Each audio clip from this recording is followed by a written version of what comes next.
Hi, everyone. Thanks for joining us for a very wonderful Vermont vegetable and berry growers winter webinar because it is still winter, seemingly by the weather out there. Today, we've got three guests, Jason Lilley from the University of Maine, talking about interseeding and living mulches, Ash Loehr from Hurricane Flats, farmer in South Royalton, Vermont, and Lincoln Fishman from Momentum Ag based out of Massachusetts, but doing some really great work with farmers all around the region and in Canada too, I think. So I am going to kick it off with letting Jason starting to share your screen, and then Ash will speak, and then we'll wrap it up with Lincoln with time for questions. So feel free to put questions in the chat. Jason Lilley. I'm from UMaine Cooperative Extension. I am excited to be here today to talk a little bit about this project that we've been working on for the last 3 years. And we've been working on replicated research trials at the Rogers Farm at UMaine. We've also been working with some collaborating farmers on this idea that came from the farmers that we're working with, on how we can get cover crops on the field for a larger percentage of the field for a longer duration of the season. So, question, how many of you get cover crops on every acre of your farm every year? Nope. Nope. So, it's pretty well across the board, especially for mixed veg farmers, is that it's really difficult to do that. We have crops that are coming out in the snow and in the frost sometimes, those cabbages and the late root crops, and it just makes it so that once you harvest, there's really not the opportunity to get a cover crop on. If you are able to spin some rye on, you're probably going to get maybe just a little sprig of growth like this, which is good because in the springtime that will take off and do something. But obviously the protection over winter is very minimal if that's the size of your cover crop when it's going dormant. So here's one of the farms that we worked with, where on the left, they had a succession of corn that was harvested late. They knocked that down, and this is where that little sprig of winter rye is. And on the right, they had interseeded that, so they have a lot more cover because they were able to spin that on early on, get it on over the corn itself. So we went in, and the initial thought process behind the project was, how do we get cover crop on late season so we have more protection through the winter?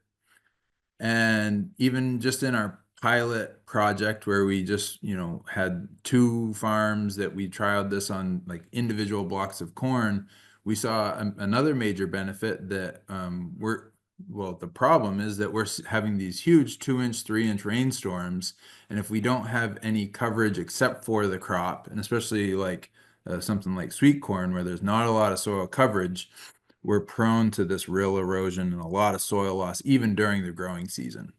So if we can get better coverage during the growing season, we're obviously going to protect the soils against that level of loss. So trying to wrap our heads around what are some of the issues we might run into. We got thinking and looking at literature reviews, and we saw that there is the potential with interseeding for water and nutrient competition.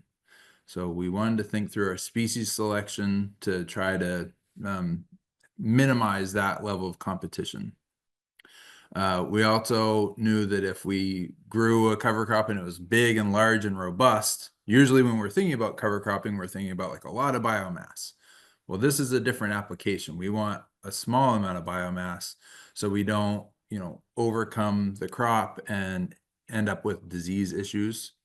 We also still need to get into the field to harvest and do general field work and spray or whatever it may be. So we need to have a cover crop that's not going to cause issues with some of those field applications. And these are all the same issues that arise if we have a weed population that's just out of control and, causing issues. So the first thing that we looked at, and this was kind of like uh, a side trial from our bigger focus, but we wanted to look at the individual species that we would be using for interseeding. And through our literature, we knew that if we just planted a grass species, there's a number of previous projects that saw that nutrient drag from just having a grass cover crop species out there with the crop. So we knew that we needed to have a legume in there. Again, from that previous literature, just putting the legume in really seemed to eliminate that issue of nutrient drag. We also knew that in the mid-Atlantic region, they're doing a lot of work with annual ryegrass, crimson clover, and oftentimes a oilseed or a tillage radish mixed in, and having good luck in field corn and soybean production. But we figured we'd try out our more traditional cover crops anyway in the system, and we see that in this cabbage planting at harvest, our oats and peas are way overtopping. You know, we really had to dig through that field to find the heads of cabbage. The rye and vetch, those vines were a mess to walk through, and they were in there tying around the heads.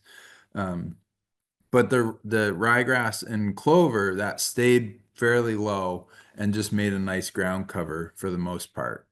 We did have some plots, especially in the 2023 season in Maine, that was just a completely soaked season. We were wet all year, and that the crimson clover seemed to love that high amount of moisture. And when we planted 21 days after transplanting, the crimson clover did kind of just it made the farms kind of nervous about how tall that was getting. So we're kind of sticking with this 30 days after transplanting recommendation, but really sticking with this mix of ryegrass and clover. So in our larger project, and this will be my one data slide here. In our larger project, we were looking kind of two variables. So the first one was the seeding date, and this is all with the ryegrass and crimson clover. So in sweet corn, we seeded when the corn was at the V3 stage. So it had 3 true leaves on it, the V5 and the V7 stage. V7 is like almost shoulder height. It's like 4.5, 5 feet tall. So you definitely wouldn't get equipment in the field at that stage. And what the Mid-Atlantic folks at Penn State are really recommending this V5 stage, but we wanted to try it. You know, sweet corn's a little bit different growth habit. The other thing we were looking at was the way that we put the seed down. Did we just broadcast it and leave that seed on the surface? Did we broadcast it? And in our case, we just used a hard, like a landscape rake, and we dragged that along, get a little bit of soil on top of the seed, or we used an earthway seeder and put the seed down as if we were drilling it. And we can see, especially here, where in this first date where we put the seed down, we had significantly higher end of season cover crop biomass when we put a little bit of soil over that seed. And this was something that we observed in multiple seasons and in multiple different plots where we were incorporating that seed and getting a little bit of soil over it. We had a lot higher, better take of the cover crop.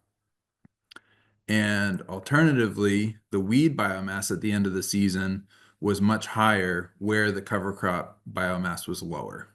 So having that cover crop that was able to germinate and take off really did a good job to suppress the weeds, did a decent job to suppress the weeds in there.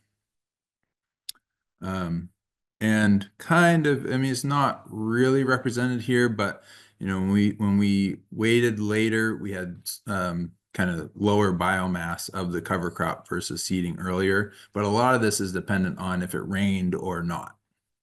As you would expect, you know, seeding later, you typically would have lower biomass, but this really doesn't matter. There's enough root mass there to slow down some of that in-season erosion.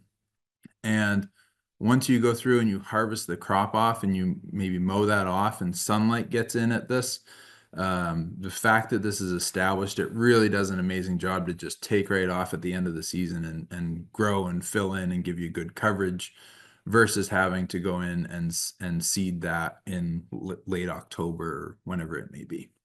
Here's a farm trial where this grower does sweet corn on plastic.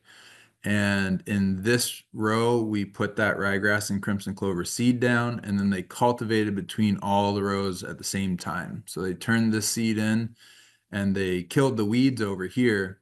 And just having that cover crop biomass in there was enough to have really good competition against the weeds. And over here, you can see all that shepherd's purse and lamb's quarter that's just going crazy and taking off. And of course, this wasn't completely clean. I definitely picked and chose the nicest looking spot to take a picture at, but it did make a much make a big difference.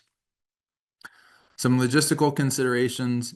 If you're planting a really tight spacing on your cabbages or whatever crop it may be, and there's no sunlight getting to the ground at all, it's probably not worth your while to put the seed out there. And even some of the farms we worked at that did a little bit wider spacing, but they're shooting for bigger plants and bigger heads, there's still like kind of spotty because of the amount of residue that gets left of the leaves as you're cleaning the crop as you harvest, and all that gets dropped in the walk row. So that's one consideration. Another is if you're using herbicide in your system, really need to think about pre-emergent products and specific products that have long carryover. And here we can see a winter rye shoot that really is not going to do anything, that's completely bleached out and getting knocked back by the herbicide in this system. We also wonder about the pest concerns. So this farm has really high deer pressure, and we should have done a better assessment across the whole field to see it was the amount of damage that we saw to the cabbage heads amplified in this area where the clover was. So they came in and they had a pretty good balanced diet between the clover and the cabbage, or were they just chomping down on the clover, and it was actually kind of a little bit of a distraction trap crop in there. So we don't have good answers on that. And then, as we know, everybody in mid-August is just sitting around looking for things to do, right? So this is a very high busy time of year. And so we were looking for ways that we could streamline and make this practice as easy and efficient, and to not make it an additional chore for people. So when we look back at that, 30-day after transplanting timeline, that's pretty closely aligned with your last cultivation on most crops. So we saw some folks that actually went right in with their urea or their side dress fertilizer and mixed the seed down through in their spin spreader. And there was some issues with that because the urea is heavier than the fertilizer is heavier than the seed. But it still worked pretty effectively. And this corn planting down here was seeded in that way. You could also do a general broadcast and then run your cultivation right over the crop. At this farm, the first year they trialed this, they have an old G cultivation tractor, and it has a drop spreader with an electric driven spreader, so they can kind of slow that up or speed it down to get the right amount of seed down. The next year they found a Gandy box set, had been sitting around the farm for a year or for many years unused. And it has this drop tube, and they fashioned these little deflector plates over here, and that bounces the seed, gets it to spread out, and then they hit it with the cultivators and work it in all in one pass. This is an orbit air, so there's forced air that's pushing that seed out through these tubes and hits this kind of candy apple red deflector plate. Does a similar thing, just on a larger scale. So this was used for sweet corn, and then hit by the Lillistons to work it in. But you can also just do this with really basic, drop spreaders between plastic, and even, the chest mounted spin spreaders. So some of our key takeaways was that the cover crop planting date affects the biomass, and that earlier planting has a potential to disrupt management because when you plant earlier, you have more biomass, more crop to interfere with your cash crop. We saw the ideal timing aligns with that last cultivation and makes for good access to the field, and that incorporating the seed enhances germination rates, especially in dry years. So we saw less of that spread in 2023 when it just rained every time we were out there, but in dry years, it's pretty important. So here's our big list of collaborators and student helpers and the farms that we worked with at Belanders and Gornson's, Jordan's, and Bumbleroot Organic Farm. So, that's what I've Awesome, got. Jason. That's a amazing summary and very compelling pictures of the crimson clover and annual ryegrass. Are I was just curious, are people finding it to overwinter at all or not? Yeah, and it was interesting. Like our first year, there was no ryegrass, but there was a lot of crimson clover. But generally, we're getting a mix and more of the annual ryegrass, and that should be kind of front and center. That annual ryegrass, you really need some pretty good tillage and incorporation to get that knocked back. It's kind of like a bunch grass almost, so you really need to get that knocked in. And for anybody who's using herbicides, it's even relatively resistant to a lot of the different spray materials. So. Ash, are you there? Good to go. Muted. Great. Hi, I'm Ashley Loehr. Farmed for about 14 years in New York State before moving back to New England. So the first slides are undersowing in New York State, which is about zone 5B. And now we're farming in 4B, 5A, depending on the year. I don't know any more about zones, but so some of the cover crop and undersowing things that we started with have shifted a little bit as we move to a slightly colder zone back in New England. And so I always call it undersowing, but I believe it's the same thing that others are calling interseeding. If anyone has terminology specs, I would love to hear them. But to me, it's always undersowing because we're throwing seed under a crop that's already growing. So that's how I've always thought of it. So we started with medium red clover because we were growing winter wheat. And we were leasing some fields that had a ferocious ragweed seed bank, which would always really peak right as the wheat was drying down and the light canopy opened up. And when you're combining wheat and you have ragweed in there, it can taint it to the point that it's unsaleable to bakers. And we were always striving for a food grade market. And having that green ragweed bits in there would sometimes mean that we would lose the crop. And a lot of growers in our area at that time were starting to experiment with undersowing. So we also tried it as a frost seeded thing. So we would first go into the wheat field March, usually when the ground was starting to freeze and thaw, and try to get in at the freeze thaw cycle to get it incorporated that way. In the few years that we started doing this, the frost seeding window became kind of unreliable. Sometimes it would just get warm and not get cold again, and that freeze thaw thing wouldn't happen so much. So we started splitting the application, putting 8 pounds per acre of medium red clover seed in the grass box of the grain drill while we were planting the winter wheat, and then put another 8 pounds down, frost seeded. So we loved the results. I never think of clover as weed competitive, so that's never been a motivation for me in using it. But because of just the cycle of the ragweed and the clover, a lot of times it outcompeted it and kept it so that the ragweed seed bank would eventually diminish because we were then combining the field at the time before the ragweed set seed. And then you can see these are just a couple pictures of how it looked right before harvest. And there's me and my old colleague Kristen right after we had combined that. And you can see there's a pretty good stand of red clover. And so that was nice for us too, because it turned out to be a good rotation block. A lot of times we would sometimes bale straw off or sometimes mow the straw into the fields and then not go back into the following year. So that was when we did the wheat ahead of a corn crop, we were often able to decrease the amount of fertilizer we put down because of the clover contribution. Yeah, I guess that was kind of coming off of the typical cow's rotation, which is the corn, oat, wheat, sod. And so we were kind of using the clover as a sod year before going back into corn. And then we started undersowing corn too, also with medium red clover. We would spin it on and then scratch it in at the last cultivation. So I was never really paying attention to, and I still don't pay attention to the growth stage of the corn. I'm just always thinking, when is the last moment I can get through with the cultivation with the tractor? Because scratching the seed on has been so important for getting it to establish well. So we'll spin the seed on and then cultivate like as though we were doing a normal cultivation pass just to scratch that seed on. So this is like a corn crop in November.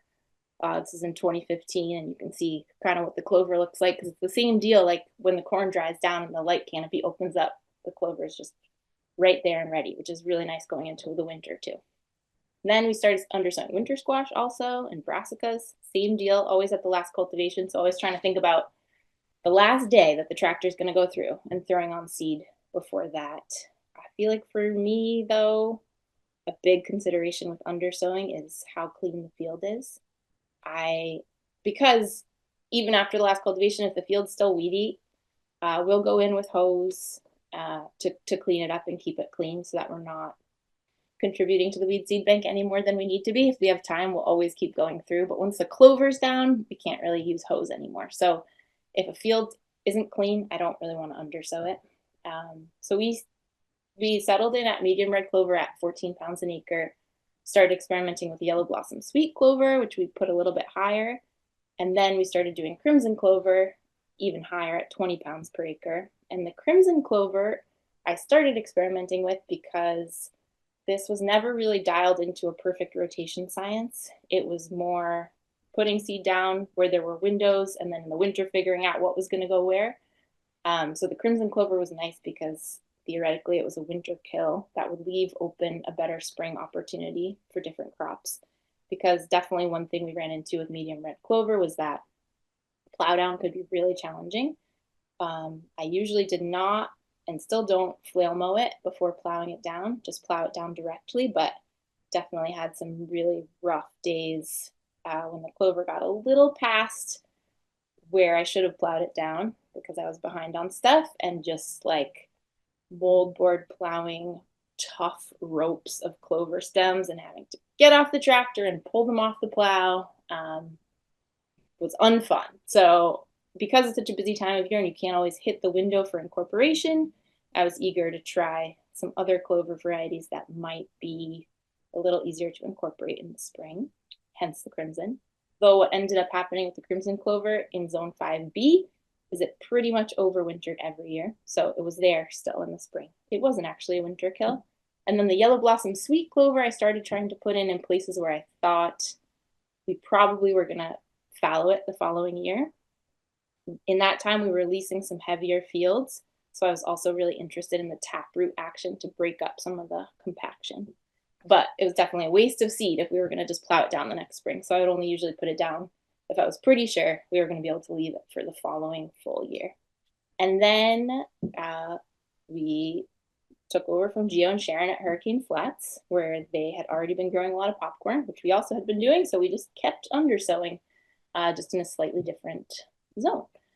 So mostly medium red clover in the winter squash. Same deal, spun it on. And so when we spin it on, we just get our like belly mounted spinner and walk through the fields. Our sections are in half-acre blocks. So we have a pretty easy system of I just measure out. We have these little I guess they're like horse feed buckets, these little black buckets. So I just weigh out how much clover is going in each half-acre section between two buckets and drive down one side and set the buckets at each section, and then drive down the middle lane and set them. And so then you can just fill up your belly spreader, do one pass down, which covers about half of our 9-bed half-acre blocks, and then come down the other.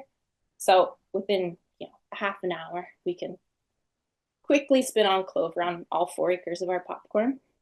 Started doing rye in the fall brassicas, because even though we had started doing clover in the brassicas in zone 5B, often it just felt like the clover didn't put on enough mass, and clover is expensive, so we definitely wanted to be making use of that. And rye We don't spin on with the belly spreader. I usually take a bucket and just toss it on by hand with a little bend so that it goes nicely under the canopy and scratch it in. And then clover in the popcorn is essential because the popcorn is about like 25 to 30% of our total acreage. So it ends up being quite a big rotation block for us. And we're harvesting it with a new idea, corn picker, November, late November, sometimes early December. So there's really usually no time to get something on. So being able to undersow the clover means that when we're harvesting that popcorn, there's something there.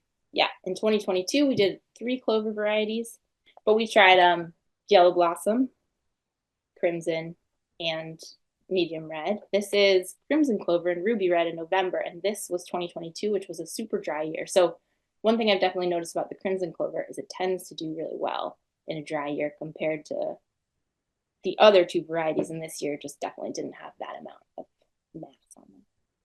All right, what else? What else?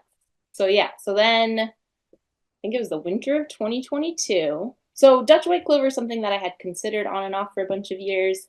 The seed cost is mainly what always stopped me from trying it out, as well as never being sure that we were going to be able to fallow a field the following year. So not wanting to invest in putting down a perennial clover if we were just going to plow it down the next spring.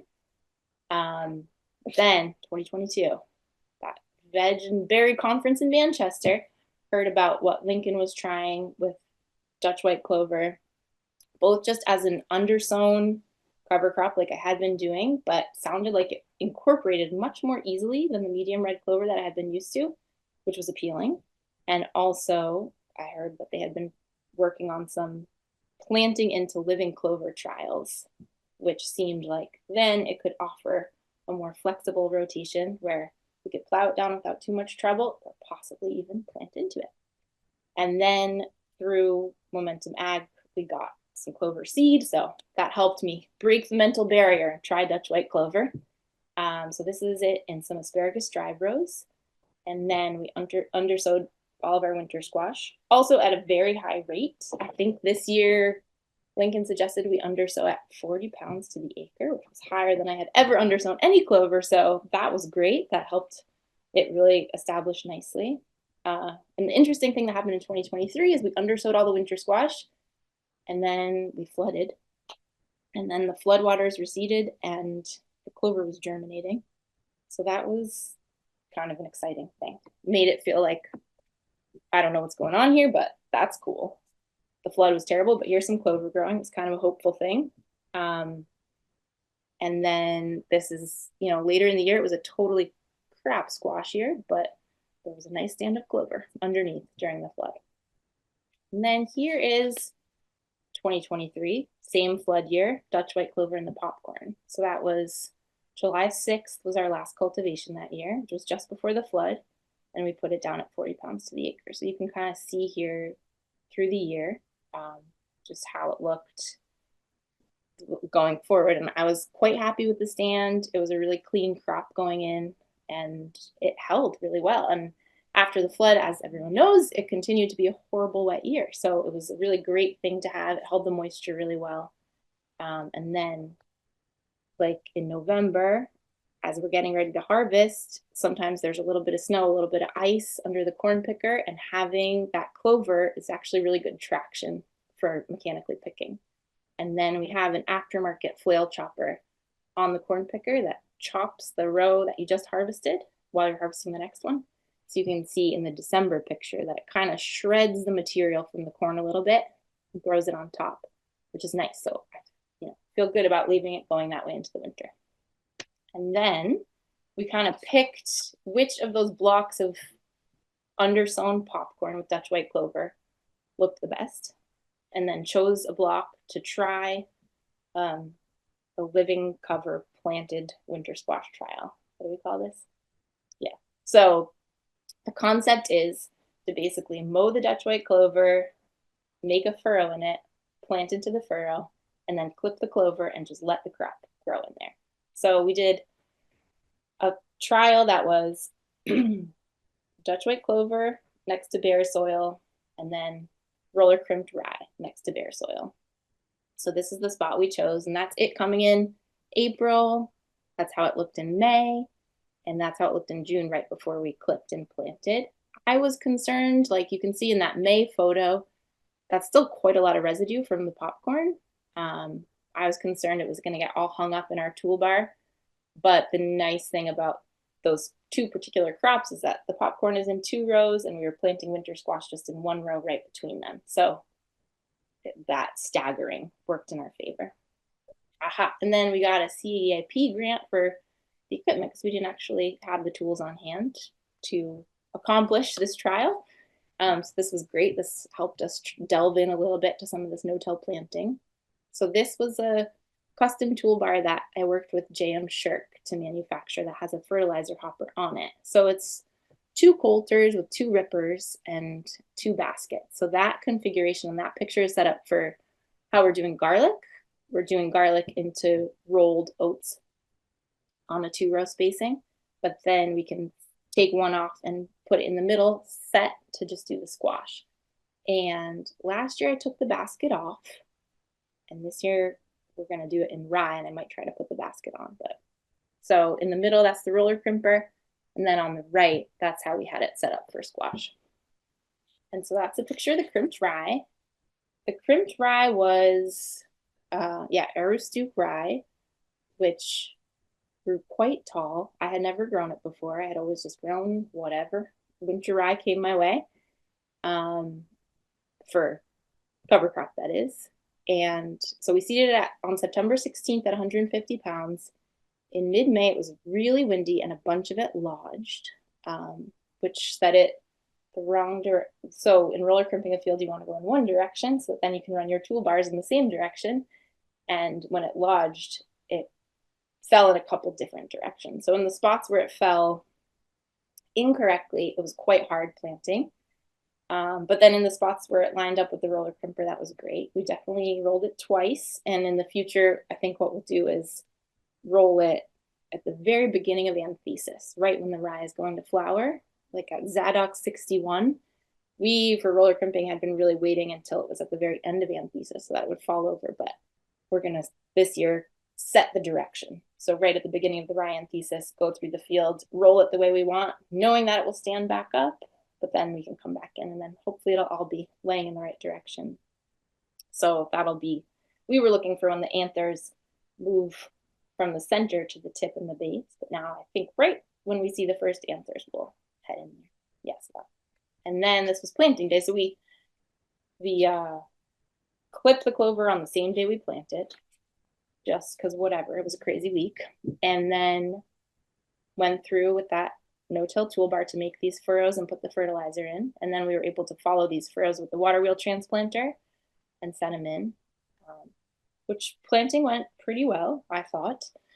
There were some spots where the furrow was not even. We have hydraulic toppling, so we were adjusting the angle of the coulter and, trying to get it mostly even. But in some spots, it definitely opened up a little more. And in some spots, wasn't open enough where we had to tuck in a little more when we were on the water wheel transplanter. But more or less, that's what it looked like. And then, yeah, that's plants in the ground. So we had side by side of the bare soil, how we usually do it, and then the roller crimped rye and planted in the Dutch white clover. And so that was fine. We got the plants in, and then the 3 or maybe even 4 days after that, we were like almost in the 100-degree heat index, really hard on the plants. So things started to look pretty bad. And then we put the irrigation reel on a couple times and they perked up a little bit. But overall, I think Lincoln has pictures of this that he'll show in his. Overall, for us, the Dutch white clover trial was a total fail. We got, it was a great squash year last year. In all our bare soil trials, incredible yields. The roller crimped rye, pretty good. The Dutch white clover, almost nothing. And additionally, a ton of weed growth to where that's probably one of the weediest sections of our farm now. Whereas we were able to keep the other stuff clean. The rye, not totally. So that was a fail for us, and we're not going to try it again. We're going to keep going with the roller crimped rye, but the Dutch white clover felt like it had a few too many variables in an already complex system. So we're psyched, still going with undersowing stuff, but this zippered system wasn't quite great. Yeah, I think we're generally able to keep squash super clean too. So this was, oh yeah, there we go, June 29th.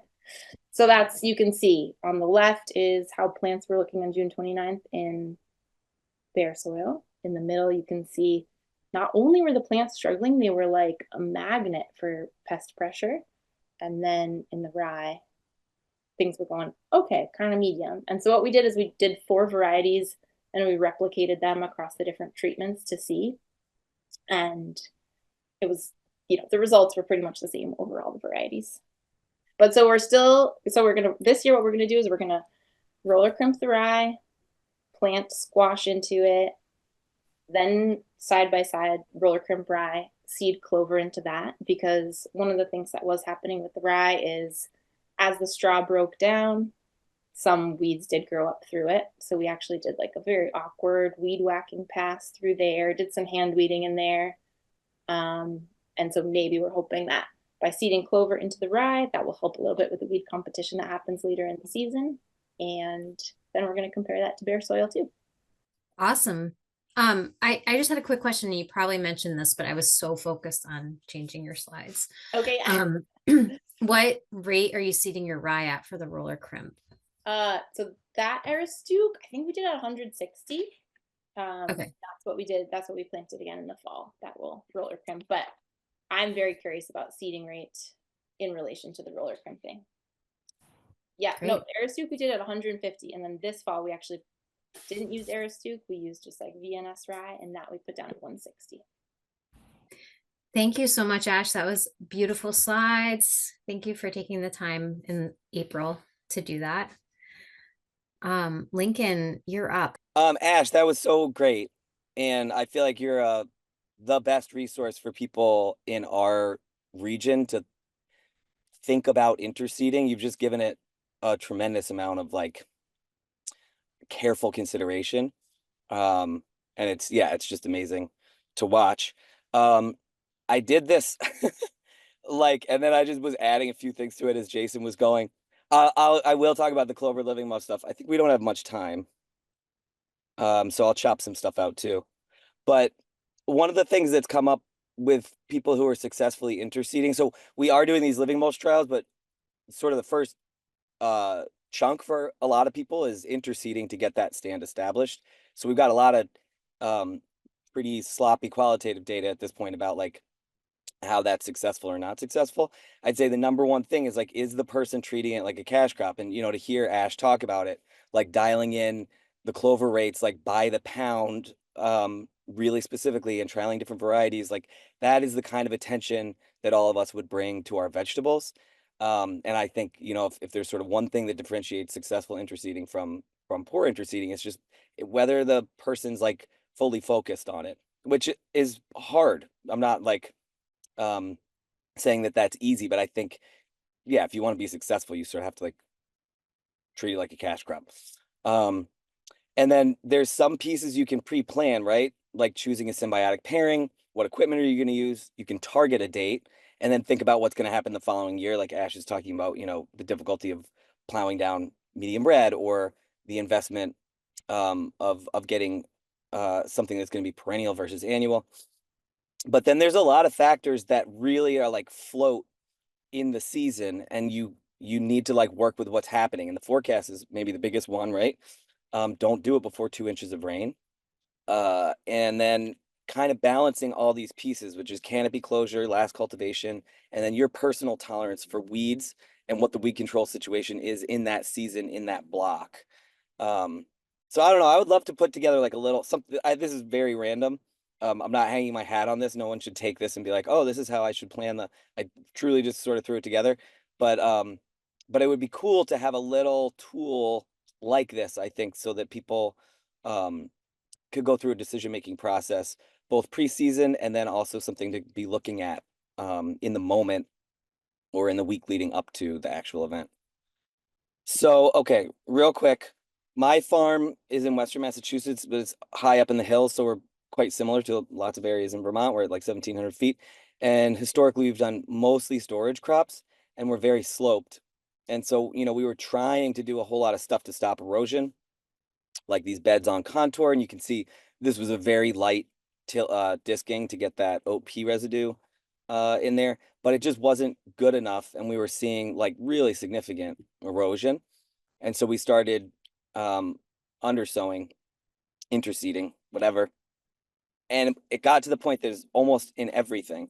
Corn, alliums, brassicas, solanaceous stuff, cucurbits. So the only places we weren't doing it was with main plantings of late root crops. So, you know, it doesn't make sense to do in potatoes. It doesn't make sense to do in carrots. It doesn't make sense, obviously, to do in like salad greens. But most of the farm would get covered in this. And half the reason I chose the Dutch white is because I'm lazier than Ash. And I was not really being like, which species, you know, should I use for this particular cash crop or whatever. So it would just be like in the cab of the truck would be a 50-pound bag of clover and the broadcast spreader. And I was kind of just making choices crop by crop, but it was always just the same thing. And because it's low growing, you don't have to worry about it ever really overtopping your crop, with the exception of alliums, which I do pay attention to putting in late enough that I'm not going to get too much moisture around the onion bulbs. Less of an issue for leaks. And the other thing is, again, I'm, you know, about being sort of lazy about planning what's going to happen the following year. It's like, well, some of this I'll leave for longer, and some of it I'll kill real early for early stuff. I don't know which is which yet, but it's always just easy to plow or disc this in. And then we asked ourselves, so it started to feel crazy because we would interseed it and then, you know, kill it a couple weeks before planting, and then clean, and then interseed again. And then, you know, we were going through that cycle. I was like, could we just leave it in place? And I remember we just put in like, I don't know, a few hundred cabbage plants. This would have been like 2020 maybe. And I walked away, and I remember taking this picture. I was like, well, that sucks, obviously. I don't know why. That was a stupid idea. There's like a tiny little cabbage. But I came back, and these were actually beautiful heads with zero maintenance at the end of the season. And I was like, geez, if I was just growing cabbage, I could undersow in mid-July and then just leave until mid-August and come back and grab the heads.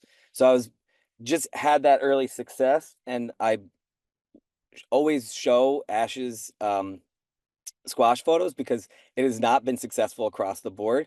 And I think a lot of this is kind of like, you know, they say this about cover cropping in general. If people have early successes, they tend to stick with it. And if they have early failures, they tend not to continue with it. You know, it's a lot of this is just about risk tolerance, but I think part of the reason I got so bullish on this is because of that first experience. So I'm going to run through real quick. This is from Island Grown Initiative. They mowed the clover. They've got this very cool kind of homemade tiller that Andrew can tell you all about. That's super flexible. They planted the tomatoes. Their control is over here. It's landscape fabric, but it's a pretty groovy control also because it's like mixed over wintering cover crops that they crimp down, and then they still go through and make that tiny slit, cover it with the fabric, and put the tomatoes in that slit. So a lot of our controls, like all of our trials, really is like you compare it to what you want to compare it to, what makes sense for your farm. It's not a control that we decide. It's really like, hey, we want to see how this compares with your normal system at your farm.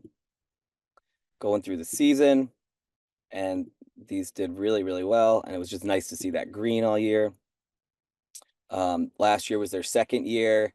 This year will be their third year, and I'm trying to convince them to continue to do a control. But this feels like the real winner for the Clover Living Mulch trials at this point.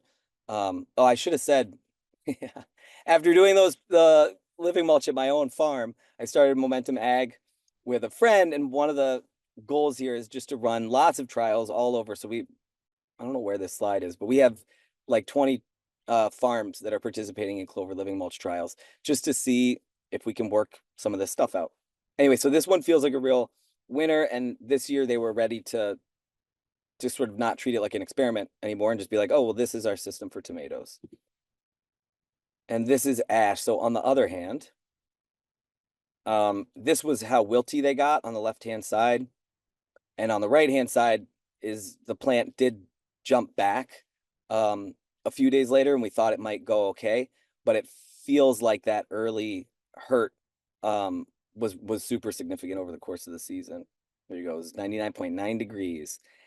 And in the bare soil, those plants were fine. And one of the questions we have is like, how good was the root ball to soil contact in the clover living mulch? And it's difficult because you're trying to get enough loose soil to really get that transplant tucked in nicely. But it's hard to do, and it's really hard to do at scale with equipment. Make sure that you're like, getting that contact. And it's hard to know even when you're in the field whether you're achieving what you want to achieve.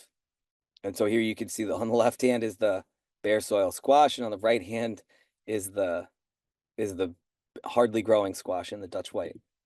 And that was the end of the season, right? It got really weedy. As Ash said, we talked about like, do we just want to mow all the squash off so we don't have weeds? One thing that we've been playing with, partially in order to get that good contact, but also just to push competition back in general, is the idea of zipper and strip. And so the strips are generally around 12 inches wide. It's either banded herbicide or strip tiller of some kind, and then cultivations, ideally stale bedding prior to planting, and then like regular cultivation after that. So here was one with squash. This was butternut.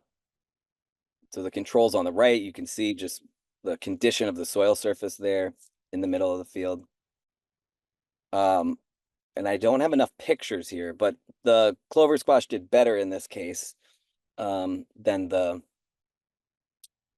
control. Was 17 normalized for the acre would have been 17,500, and then it was almost 22,000 pounds in the clover strip till, and that was a 3.5 acre clover trial. So we feel like we could hang our hat on that data, and there was no hand weeding. Ryan, I'll say his name out loud. These are sort of anonymized, but I think a lot of you guys know Ryan at Evening Song, and I'm sure he's happy to share this. Kind of came up with his own method where he's applying this thick band of compost and setting transplants directly into it and then watering it. And he's had really great luck across the board. He has a sort of zero weed tolerance policy at the farm.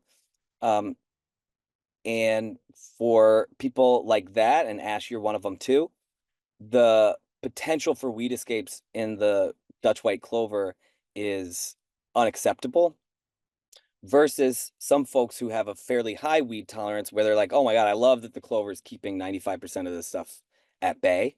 And so a lot of this too is just sort of like, what's your baseline? How do you run your farm? So what we're looking at through these trials really is 3 different things. One is like, is it practical and scalable? That's about the management pieces of this. A lot of it's about equipment, timing, that kind of stuff. Then there's also this question of like, is it profitable, right?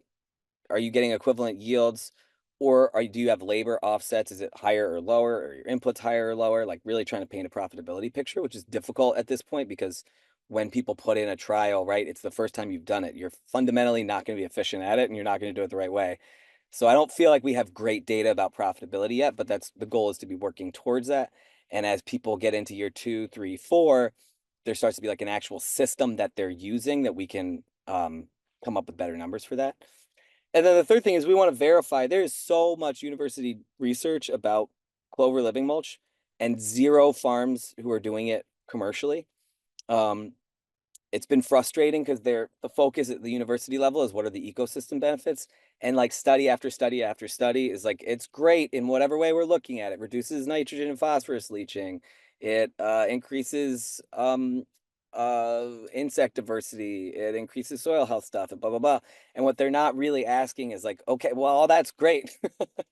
What do we do to get those benefits? Like, how do we manage it? We really need to be focused on those first 2 things.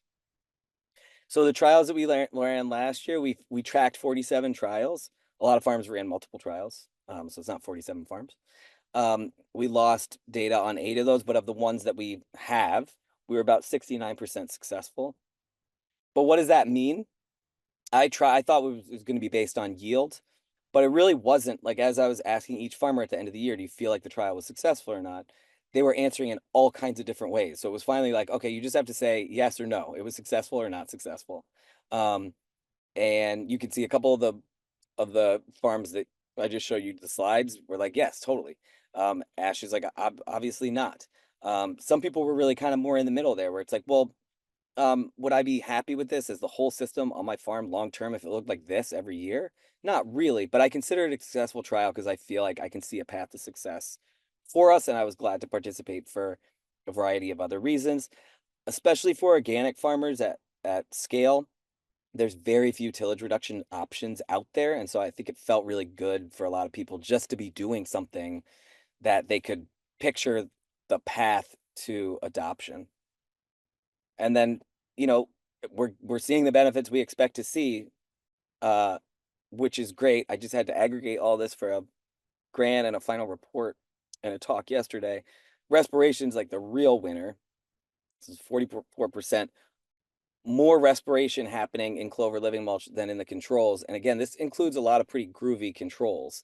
So this is not just against tillage systems. When we just compare the tillage subset in there, tillage and plasticulture, these numbers are higher, but this is sort of across the board. Can I ask a quick question, Lincoln? Is Yeah. that in one year? Oh, this is such a good point. Thank you, Becky. I always forget to say this. This is a pair of cash tests that's taken at the same time at the end of the season in clover living mulch and in the control. And I could say a lot about the cash tests. We did a webinar yesterday with Bob Schindelbeck, who's the head of the lab there. I have a fair amount of skepticism about what it means to take a before and after snapshot because conditions are so different. So you can target October, but we all know that October 22 and October 23 were totally different worlds. What conclusion could we ever have drawn from those two numbers? Whether these were higher or lower or whatever, we'd been like, this is basically garbage because it was a full on drought one year, it was full on floods the next year. And so what I like about the pair side by side is, yes, we're not capturing over time, but we are saying, well, we played this system out, these two systems out at your farm for one season. What are we seeing at the end? Just holding these up next to each other. And so, yeah, does that answer it, Becky? Yeah, thank you, Lincoln. And maybe just a Newt- couple more slides and we can hang out for questions. Oh if you yeah, want to stand a little longer. I'm very nearly done. A lot of chemical. So these were very consistent across farms. Almost all farms saw gains more or less in this range. The nutrients were more variable, but we still see either because the clover is making nutrients more bioavailable or because we have less leaching and probably some combination of both. We're just seeing higher nutrient levels for most things. The two here that are consistent is calcium really is almost always higher in the clover living mulch, which is a major input saving over time. Like this is an amount. This is, you know, we could be talking about hundreds of pounds here of lime that you don't need to spread. The sulfur is the only one that drops because clover loves sulfur and holds a lot of sulfur, and it's something to really look out for. So these are not the only trials that Momentum runs, but this is our main thing. And the idea is a kind of like if-then statement. So if the ecosystems are well documented already at the university level and adoption is lacking, then we think the reason is because farmers need to figure out the solution, like not somebody else, like farmers have to figure out how to unlock those ecosystem benefits. And that's really the goal of these trials, is to be like, no one else is going to answer this question for us. If we think this is a cool system and we're excited to like get the benefit out of it, then let's all go figure it out together. This isn't, yeah, we sort of unfortunately can't wait. There's no, no one's doing it for us. And I think these solutions need to work sort of across farms, but for every farm individually. And the answer is going to be a little bit different for everybody. There you go. If you're interested in participating in trials, I do have some money if you're in the Connecticut River Valley still, and you can get in touch with me. But also if you want like just more nitty-gritty information about how we're running these trials. Great. Thank you, Lincoln. Thank you, everybody. We have a few minutes for questions, and I'm happy to stay on longer if people want to talk more. Vern, it sounds like he would like to participate in one of your trials. I'm just kidding. He posted his paper from a million years ago. Vern, you didn't like living mulch. Oh, I love living mulch. It's just, Well, no, yeah. yeah. Well, we were trying to figure out how to suppress the competition with the crops. So ran a little rototiller with the tines taken out of the center to just, because it was established white clover, to just beat it back and let it regrow. And then to get in there, we messed around with the corn spacings. How much at the same population could you bunch them up? So you could take 2 rows and squish them together. But if you take 3, the middle row of corn suffers in that sequence because it's competing with the other corn. So you take your same corn population, 30-inch centers, you put them at 15 inches, and you have that extra space for your rototiller. And then you run through with the center tines taken out. So you leave us, basically you're making a thinner strip of the clover and giving the corn more time to grow before the clover gets out to it. But we did some other trials too. One thing is it sucks a lot of water laterally in a dry year. So it's, as you say, so dependent on the growing conditions in a given year, how the 2 things are going to interact.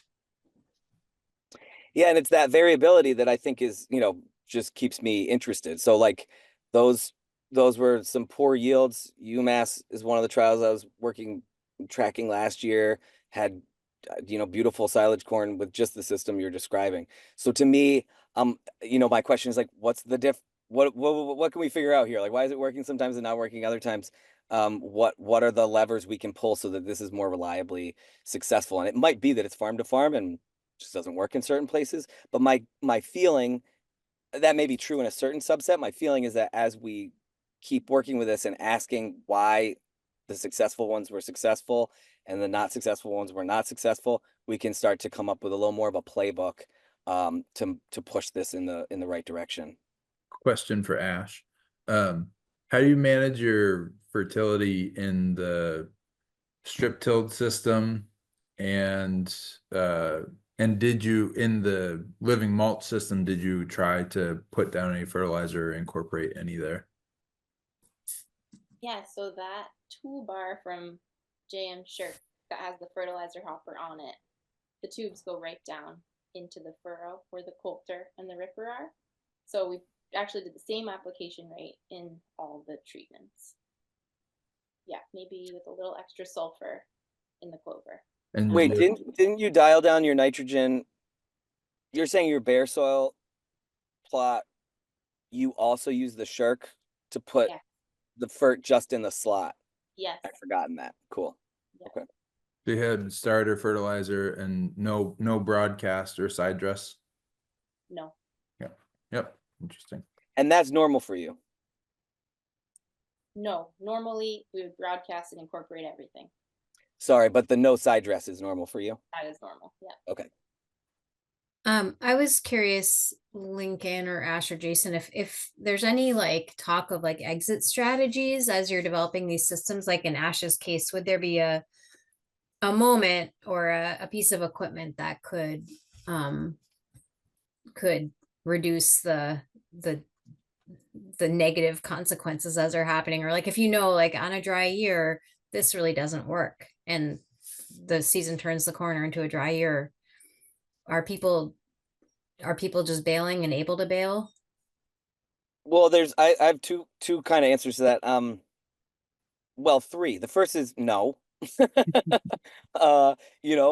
you're interseeded, cover crop is down, or when you're in the interseeding situation, or when your cash crop is into the living mulch, you're super limited in terms of what you can do. We're not seeing moisture competition during the warm season months, and that's borne out by a lot of studies out from the west. But we do see it when the clover is growing really aggressively in spring, which can be a good thing in a wet year and a bad thing in a dry year. And then the thing we're super excited about, and has anyone here used one of the my mind is blanking right now. It's that sort of giant sweep that runs under the ground with the coulter in front of it. Anybody? It'll come to me in a minute. Basically, zone tiller? No, like a high residue cultivator, a Hinniker. There we go, the Hinniker. It's called a high residue cultivator, and I know they use it at Rodale and a bunch of like larger scale organic people who have a lot of residue at the surface are basically undercutting. It's essentially like a sweep undercutter. It's big in between the rows of corn or beans or whatever. Does that make sense? So you're just severing the root and you're not disturbing the soil surface because you just can't deal with that residue at that point. And it's been it's been interesting to watch people who are having success with it. It's super soil dependent. I wouldn't be able to do it at Sawyer because I have rocks. But I think it's a pretty cool technique to set back weeds or an interseeded, a kind of failed interseeded stand if it gets weedy, or weeds that are coming up in clover that might be deeper rooted, and so you can kind of sever that root.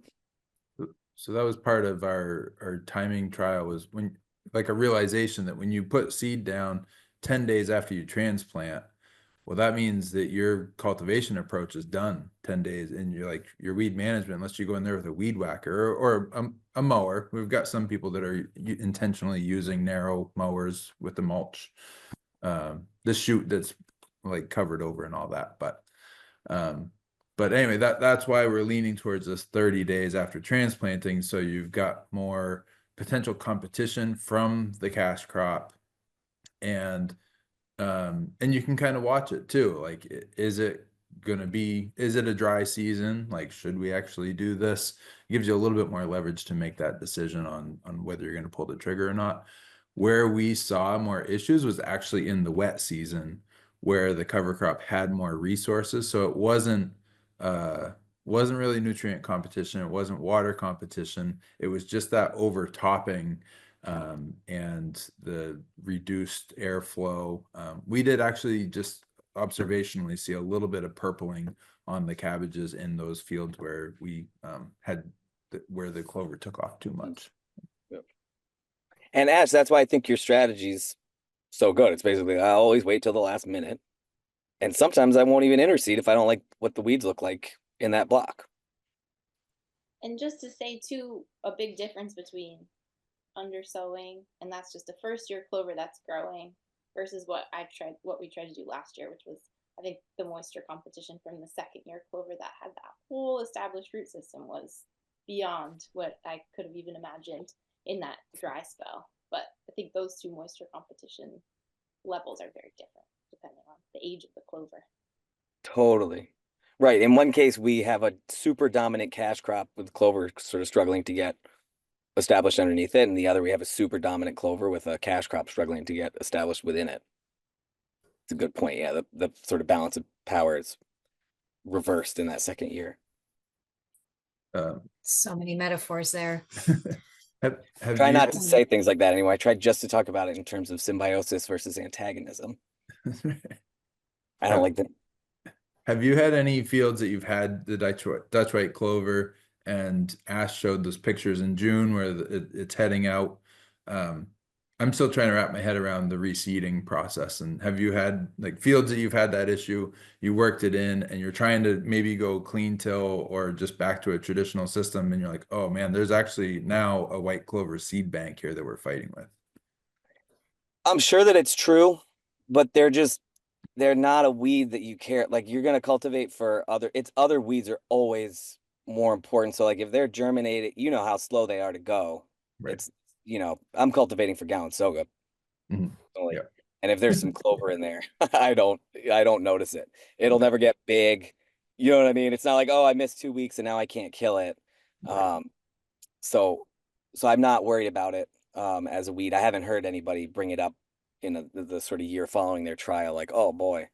And I do think, yeah, that's just kind of the nature of a lot of these versus like a vetch or whatever, right? Where you're like, you can create a problem for yourself. I don't think of any of these clovers as being really aggressive enough to get up and going in a time frame that matters in terms of cultivation versus your other aggressive annual weeds.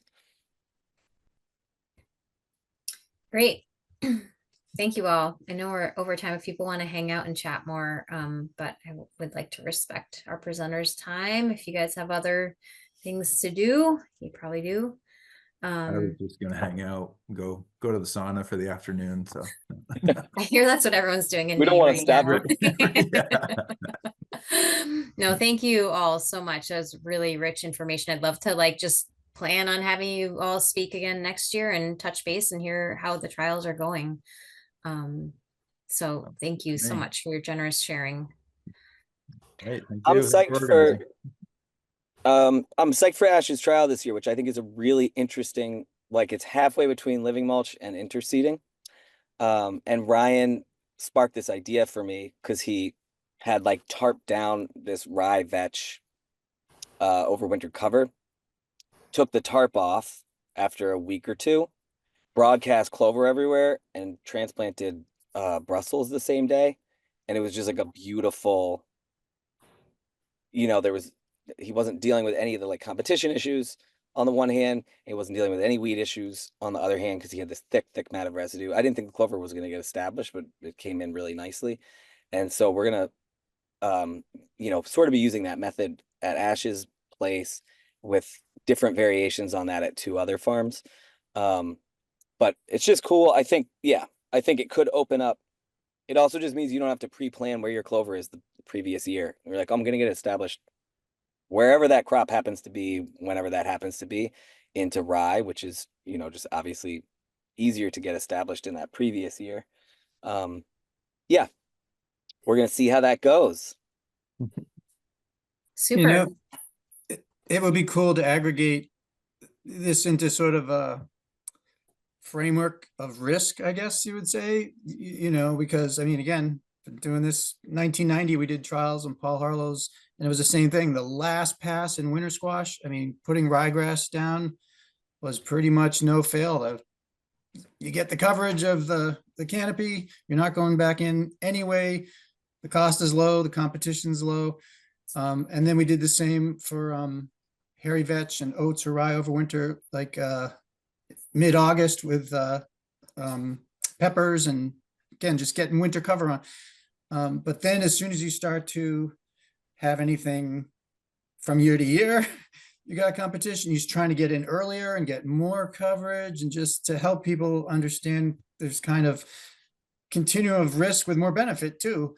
But what you're saying, Lincoln, too, understanding what those risks are on your farm, and even as simple as, oh, it's starting to get dry, I see competition coming, I got to set up irrigation. Like, just don't wait till the plants are this big, right? And because I think for some people getting into this, it's because I just had an email with someone, it all blends together: permanent beds, cover crops, live alleys, and their cropping system. It's sort of chunking out what are some simple steps to get more cover into these systems with interseeding or undersowing. My understanding, Ashley, is the same. And also just some little things, like I always thought, oh, you got to drill to get a good stand. But then we realized when we broadcast, we're actually getting more under the plants, and we're getting, better cover. And your data was super interesting, Jason, of better biomass growth and better suppression with the broadcast versus the drill. So, Right. Yeah, I guess, there's some things unresolved there too, of how good is your broadcast incorporate system. Because we had some trials where people did that and they tilled all their cover crop seed in too deep and never got stands. So Totally. yeah, but yeah, I'd love to kind of figure out where the grower literature is at right now to help people wrap their heads around, how do I get started in this? Lawrence Steinlaggy, do you guys know him at all? He's like a regen commodity. No. He stopped incorporating because he felt like he was bringing up weed seed. He was like, I've killed what I've wanted to kill a million times already in the top couple inches. The last thing I want to do, and I think this is really farm to farm and soil to soil. But that was a mind opening for me, where it's like, oh, I've broadcast out of laziness and, like you said, to try to get under the canopy, and not incorporating just because if I can get away without it. That was kind of my, but it was an interest. I just think it'd be interesting to look at even on the same farm, like, okay, I may be getting a better stand, but with more weeds, in an incorporation situation versus a cleaner, thinner stand, and giving people the power to decide which route they want to take. I don't think there's an answer. I think it's just what what your priorities are kind of at your farm. The other thing I wish I had said is that when people are starting with interseeding, they should, that 40 pounds, Ash, is bananas crazy. But it's just like, I just want it to work the first time. And now people who are doing it for the second or third time are more in that like 15 to 20 pound range. And I think we're going to get it even a little bit lower. And again, it's going to vary farm to farm. But I do feel like it's worth telling people in the vegetable world where it's a high value crop, don't skimp. Like, just put it down, be successful. It's one of the things you can control and doesn't cost that much more. and then you can work backwards from that number, rather than being disappointed in that first time you're trying it out. Thanks for organizing. I do need to run off to the next thing. Yeah, So. for real. Thanks, Good to Becky. see you all. Thank you so everyone. much. Yeah. So, Thank you so Vern, much. it's nice to meet you. I'd love to follow up with you at some Yeah, point. keep in touch. I'll send you all my ancient papers. All right. I've read them all. I've read them.